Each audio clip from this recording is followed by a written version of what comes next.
আমরা এখন জাফলং এর সেই ঘাটে নামতেছি। সামনে আমাদের ক্যামেরাম্যান এবং নৌকাম্যান বোটম্যান দুজনেই আছে। দেখেন আসলে অনেক সুন্দর একটি ঘাট, আর পিছনে যে শহরটা দেখার মতো, আসলে আপনি না দেখলে মিস করবেন। ঠিক আছে, আসলে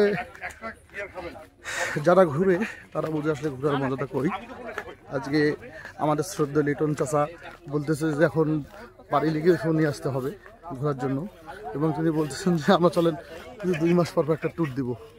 ঠিক আছে, এই যে সেই চাচা, তারপর এই যে সাবুল ভাই, তারপর দাদা আমাদের ভাই, এই যে আমার মালিক ভাই চোখ সবকে হেফাজত রাখার জন্য চশমা ব্যবহার করতেছে।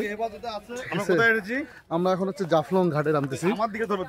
আচ্ছা দাদা, জাফলং এসেছি সুপ্রিয় বন্ধুরা, আমাদের দোয়া করবেন। আমরা এখন এই ভারত বাংলাদেশ সীমানার যে নদী, সেই নদীতে নামবো ইনশাআল্লাহ। আমাদের মালিক ভাই আমাদের সাথে আছে, ওনার চোখের মধ্যে আমরা চোখও হেফাজতে থাকবে, মনও হেফাজতে থাকবে। ঠিক আছে, একটু আগে অনেক অঘটন ঘটে যাওয়ার সম্ভাবনা ছিল, আপনারা আমাদের জন্য দোয়া করবেন অবশ্যই। ভালো ভালো উঠে আসতে পারবেন। তো আমাদের দাদা, উনি আমাদের অ্যাসোসিয়েশনের সভাপতি। ঠিক আছে, তো আমরা এখানে ঘুরতেছি। দেখেন মালিক ভাই, আপনি একটু পিছনে ঘুরেন। মালিক ভাই একটু পিছনে দৃষ্টিটা দেন।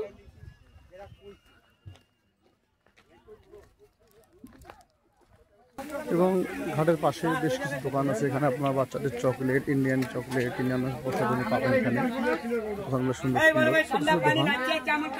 এই হলো সেই ঘাট, আপনাকে দেখাচ্ছি। এবং 0 পয়েন্ট সামনে, যে 0 পয়েন্টে দাঁড়ায় এখানে সবাই ছবি তুলতেছে এবং স্মৃতিবদ্ধ করে রাখতেছে নিজের পাতায়।